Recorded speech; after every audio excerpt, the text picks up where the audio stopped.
একটা গল্প বলি শোনেন।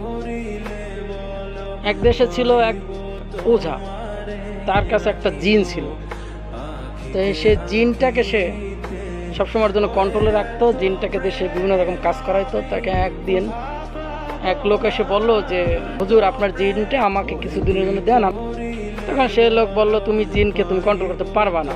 বললো যে না দেন, আমি কন্ট্রোল করতে পারবো। সেই ওঝা করলো কি, সে জিনটাকে দিয়ে দিল।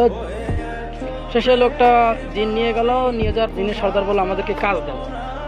তখন সে কী কাজ দেবে, তখন একটা ধান ক্ষেত দেখে বললো যে এই যে ধান কাঠটা আছে, এই ধান কাঠটা ধানগুলো কেটে তুমি আমাদেরকে দাও।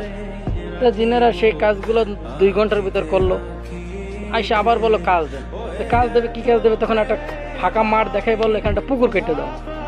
তারপর জিনেরা সে পুকুরটা খুব দ্রুত কেটে দিল। এখন খালি কাজ চাচ্ছে, এখন তো সেই লোকটা কাজ দিতে পারতেছে না। তখন সে নিরুপায় হয়ে সে ওদের কাছে আবার যার কাছে জিন ছিল তার কাছে গেল, যাই বললো যে আপনার জিন আপনি ফেরত নেন, আমি কাজ দিতে পারতেছি না। তখন সেই লোক বললো যে আমি তো তোমাকে আগেই বলছিলাম যে ওদের যে চাহিদা তুমি পূরণ করতে পারবে না।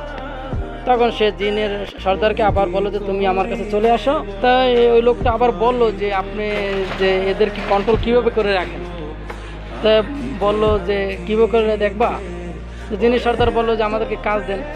তখন বললো যে ঠিক আছে দেখো ওদেরকে আমি কীভাবে কন্ট্রোল করি। তখন একটা কুকুর হেঁটে যাচ্ছিল। তখন বললো জিনের সর্দার যে এই কুকুরের ল্যাসটা সোজা করো। কুকুরের ল্যাসটাতে সোজা করতে দিল, আর জিনের সর্দার সব জিন সবাই মিলে কুকুরের ল্যাস ধরে টান দিয়ে সোজা করে, সেটা দিয়ে আবার বাঁকা হয়ে যায়।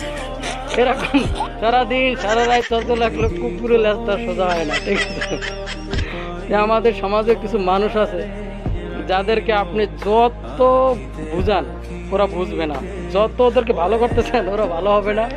কুকুরের লেজের মতো ওদের মেন্টালিটি এরকম বাঁকা।